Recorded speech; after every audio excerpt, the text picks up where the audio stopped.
Hello, I'm Mark Hubbard. I'm the brewery campaign manager with On Market. And right now we're helping Valhalla Brewing in Geelong, Victoria with a share offer through crowdsource funding. I'm here with Scott Hunt, who's the founder of Valhalla. Scott, why don't we start with you just giving us a brief background of what Valhalla is about and what you have there in Geelong. Thanks, Mark. So Valhalla Brewing was started by my wife and myself about 8.5 years ago now. We originally worked as what's known as a gypsy brewer, so we didn't own our own brewery. We brewed on other people's equipment. We moved all around the place, really, all through Victoria and interstate, brewing on other breweries until we settled in. Had at least a couple of fermenters at a brewery here in Geelong for a couple of years, which is great. But as the business grew, we knew more and more that we needed our own brewery. So thankfully, we found a place at the historic heritage-listed Federal Mills site in North Geelong, and we opened that up in October last year. So we've been operating out of there. We have a 15 hectolitre, fully automated, brand new brew house. And we have a 200 capacity brew hall out there as well, all set within a site where there's 50 other businesses on site, including other hospitality businesses, close to the within 600 metres of the Spirit of Tassie terminal, 10 minutes of the North Geelong train station. So it's a great site, great venue, and we're really excited about what that will do for us. Yeah, I've been to Federal Mills. It is pretty special, I have to admit, and it's a great venue for you to have your flagship operation. You've got other venue as well as a diversity of revenue sources, which is for a brewery of your size is pretty impressive. Do you want to talk about that a little bit? Yeah, so we have a smaller 70 capacity tap room in Union Street in the Geelong CBD. We opened that 5.5 years ago now. We really opened that because we hadn't found the right opportunity to open our own brewery. So we felt it was important to own our own taps, to own our own venue where we could control, I guess, the brand message and how we presented our beers. Things that are important to us, like music and, great quality beer and wine and spirits to complement it. And just, a great atmosphere for people to enjoy our beers. So we opened that 5.5 years ago, and that's been going really well ever since. And that differentiates you a little bit from other craft breweries, and does it? And in the way you carry your brand through those venues? Yeah, I think for me it's really important to have that sort of hospitality side of the business because you do get to control the brand. You do get to control how your beers are presented to the public. There's higher margins in your own retail outlets. It's almost like you've got kind of guaranteed sales of kegs and in particular and packaged stock when you have your own venues. Yeah, and that's a business model that's working quite well in the craft brewing industry right now. A hospitality-oriented, venue-specific business model is the one that seems to be working and focusing on your own communities. And I know that that's what Valhalla is all about. One of your many revenue streams comes from distribution. Do you want to tell us a little bit about your distribution model? Yeah, so we have Lotus Beer Co., which is a craft beer distribution business. We distribute for about 8 to 10 breweries and cideries throughout Victoria, a little bit interstate, but mostly throughout the Geelong region, obviously Melbourne, and throughout regional Victoria. There's two parts to this. I mean, it provides a good revenue stream for us. It is one of our most important revenue streams, but also it allows us to control our own distribution for Valhalla as well. So we do all our own deliveries. We store all our own product in our own cool room. And it does allow us to control how our product is presented to our wholesale customers, which is fantastic. Yeah, that's powerful. That's good stuff. Yeah. There's one other thing that you do as well, your hops to home business. Yes, we have a beer subscription service that we took over December 22. So we have around 250 subscribers to that currently. We send out not only our own beers, but also beers within our Lotus portfolio, which I'm sure we'll talk about in a second, and also other independent Australian craft beer craft breweries. So that goes out once a month. People can subscribe. They get 5 different beers, either 5x4 for a 20-pack, 5x2, or 5x1. And yeah, so it's a subscription base, so people are just automatically charged each month, and the beers go out. It's a great way for us to, I mean, we can put our Valhalla beers first and foremost in those, which is great. We can, with our own brewery now, we can do specific hops to home collaborations, I suppose you call them, but special release beers.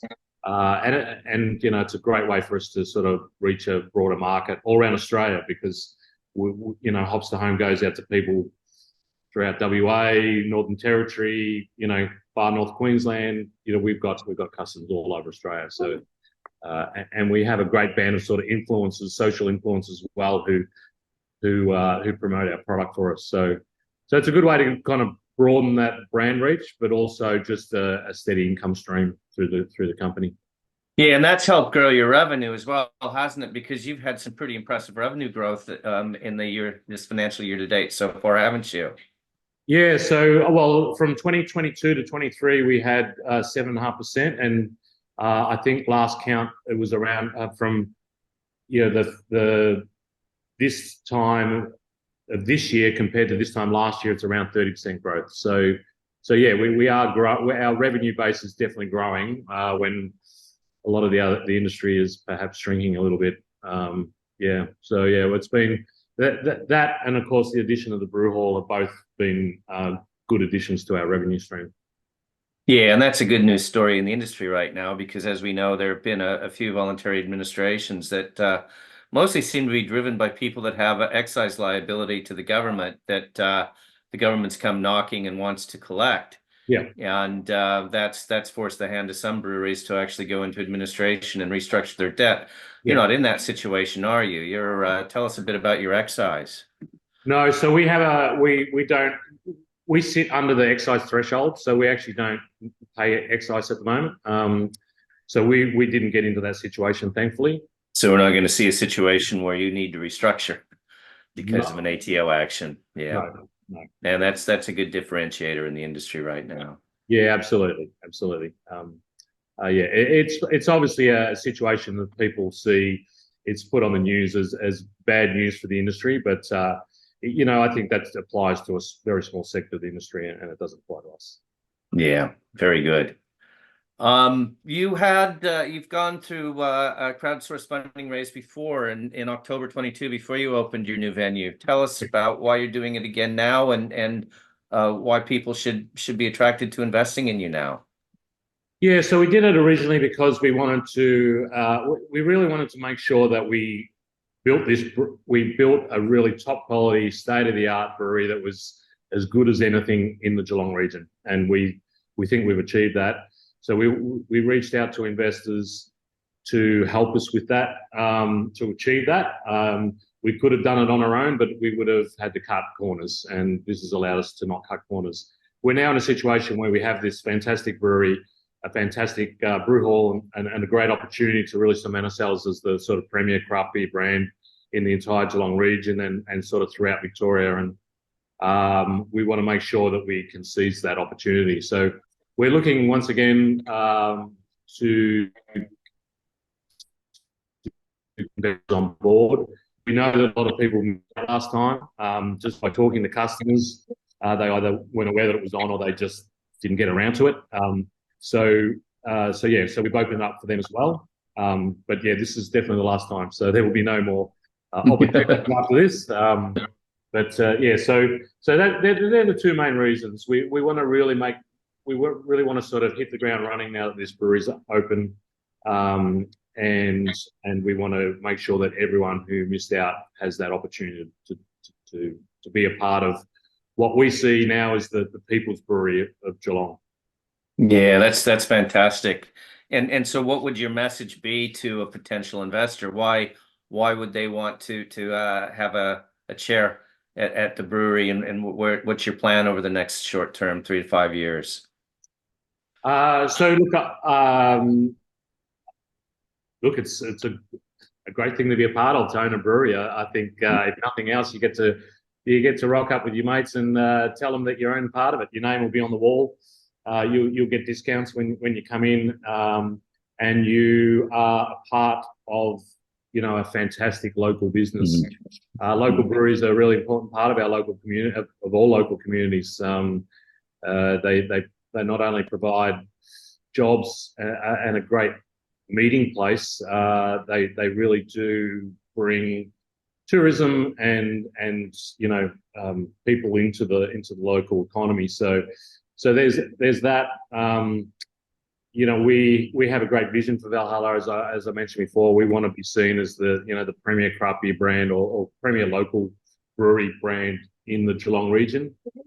We think if we're not there yet, we're pretty close. And we think we've got the brewery and the brew hall and the location and the brand to achieve that. So we feel that if we get craft beer enthusiasts, local people involved, then we really do become the people's brewery, I suppose. And that's a big part of what we love about the crowdfund model as well, is that we get to have so many people involved in that brewery that normally wouldn't have an opportunity to do so. Yeah, I think that's a powerful connection between an investor, the company it's invested in, a community asset, a community hub, and a good business. It works well. That's why crowdsource funding and breweries go hand in hand together. You're offering investors various rewards for their shares. I mean, they get an ownership in the brewery as a shareholder, but there's also other things that you'll give them an entitlement to. Can you just share that with us? Yeah, absolutely. So yeah, not only do they get shares in the business, they also get some rewards as an investor. One of those is that they get a discount. So the discount amount depends on how much they invest, but it means that every time they come into one of our venues or they order a product online, they get a discount. That's for life. They get their name on the wall, the brew hall, most importantly, so they can point that out when they come to their family and friends. They get a T-shirt, an exclusive Odin's Table T-shirt, which only investors get. And depending again on the level of investment, they get a annual birthday card with a voucher, and access to beers and events that only investors get access to. So it really is about making them feel part of our company and our community. Very good. Now, as shareholders, they're also entitled to any earnings that are distributed. Do you have any thoughts about dividends? Yeah, that's right. So we do have full intention on paying dividends. We obviously can't say when, how much, but it is part of the larger plan to pay dividends. And if any shareholder gets paid dividends, then all shareholders get paid dividends. So that includes us, the founders, and includes anyone. So yeah, at any time that we pay dividends, all investors, no matter how large or small, will get paid. So I'll ask you something that we actually haven't spoken about yet, which is kind of amazing. We've been focused on the task, but what's the favorite beer that you brew and why? Look, our favourite always goes back to the Obsidian Black Ale. It's the first one we ever brewed commercially. I tattooed the label on my arm, so but no, it's really, I guess it's a symbol of what Valhalla's all about. It wasn't a safe beer that we went out with. At the time, a 6.8% black IPA as the only beer we produced. It was risky, but for us, it really was what we wanted to. It was because this was started as a passion project, and we really wanted to just create a beer that really sung to us, rather than just something that we'd be able to sell lots of. So it also won Best Stout or Porter in Australia at the 2021 AIBA Awards. Yeah, I was going to say that's a highly awarded beer as well, isn't it? Yeah, yeah, it was pretty amazing. I mean, that's not just against independent craft breweries; that's against every brewery in Australia. Yeah. So that was a real, and on the back of that, we also won Champion Gypsy Brewer that year. So that beer really is at the core of the Valhalla brand and our hearts, I suppose, when it comes to our business. Yeah. Well, I'll ask a related question. What would you aspire to brew that you haven't brewed yet? Is there something out there you've got your eye on that you want to step into? Uh, well, I mean, I probably need to ask my brewer Ian Jones that now because he does all the brewing. But look, I just love IPAs. IPAs are the style of beer I love.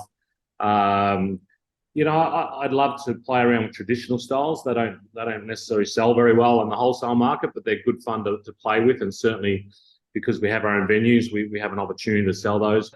That's kind of a roundup of the questions from the crowd that we've had as we've gone through the campaign and we've heard from people.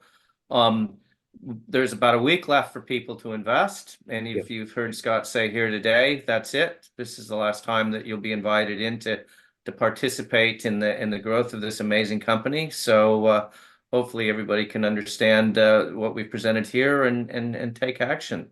Scott, thank you so much for your time. No worries. Thanks, Mark. You bet.